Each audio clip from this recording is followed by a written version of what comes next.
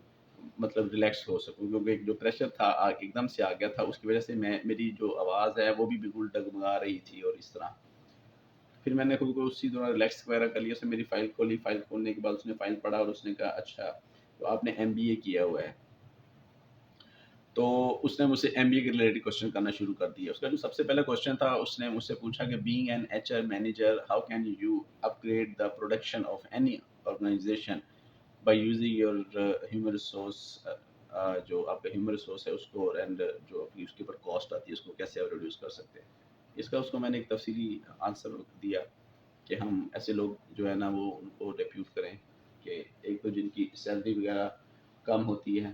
اور کم ہم سے سیلری وغیرہ لیں. دوسرا یہ کہ ہم ان کی ٹریننگ وغیرہ کروائیں. فردر یہ کہ ہم ان کو پے وغیرہ دیں، ان کو جو ہے اچھی ان کو ہم پرس وغیرہ دیں. تو یہ ساری چیزیں اس کو میں نے بریف کی. فردر جو ایک اس کا کوشچن آیا تھا ایم بی اے کے ریلیٹڈ ہی، اس نے مجھ سے پوچھا تھا کہ آپ کیا سمجھتے ہیں کہ ریلیکس ٹائمنگ ہونی چاہیے آفس کی یا اسٹرکٹ ٹائمنگ ہونی چاہیے، یعنی کہ وہی 9 سے 5 والی آپ سمجھتے ہیں یا کہ ریلیکس ہونی چاہیے کہ آپ بس آئیں 8 گھنٹے کی 7 گھنٹے کی شفٹ لگائیں اور چلے جائیں.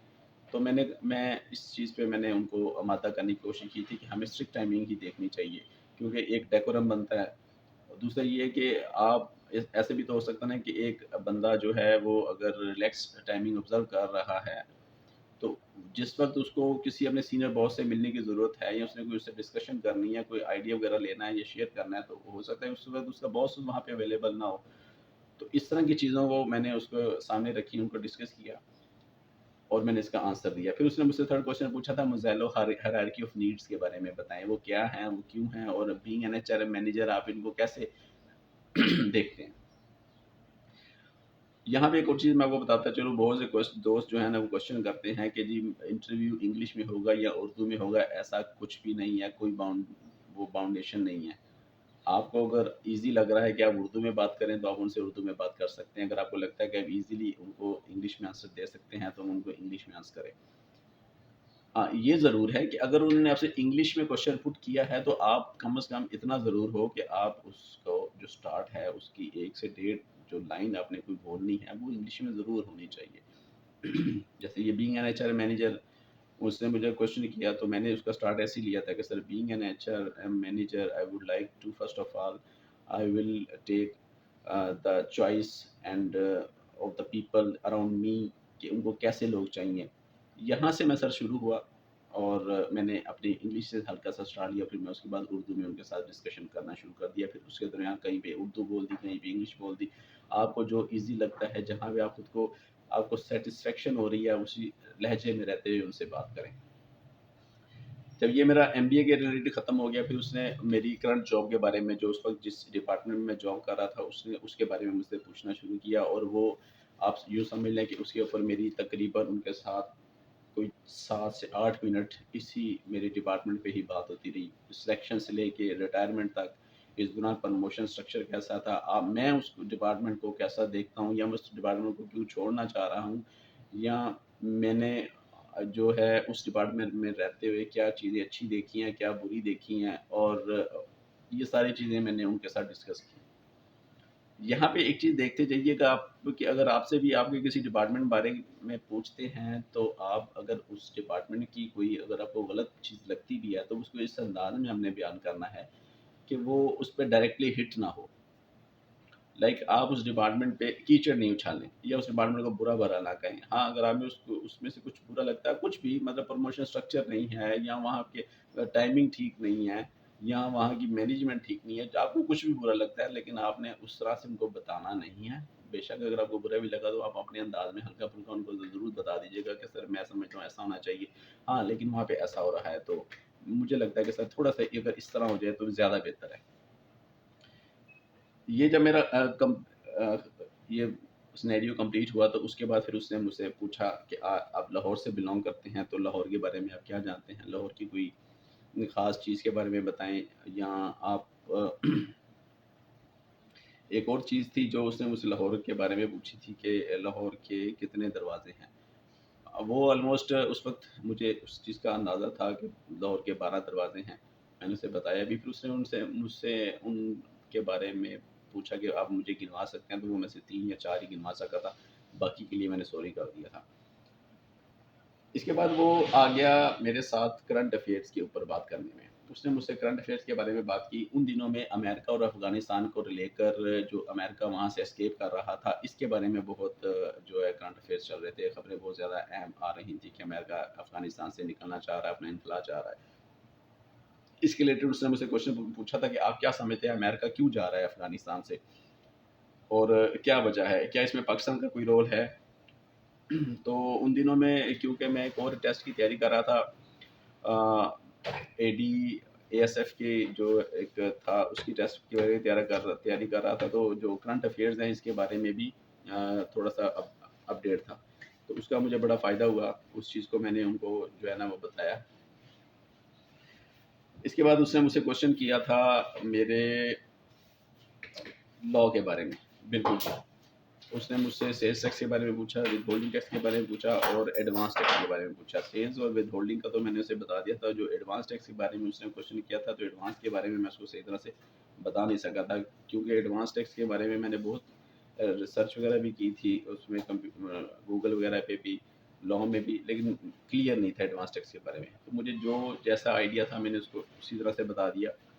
اور ایڈوانس ٹیکس کے بارے میں مجھ سے ڈپارٹمنٹ کے جو تھے ریپ، انہوں نے مجھ سے کوشچن کیا تھا۔ 3 وہاں پہ لوگ موجود ہوتے ہیں، ایک چیئرمین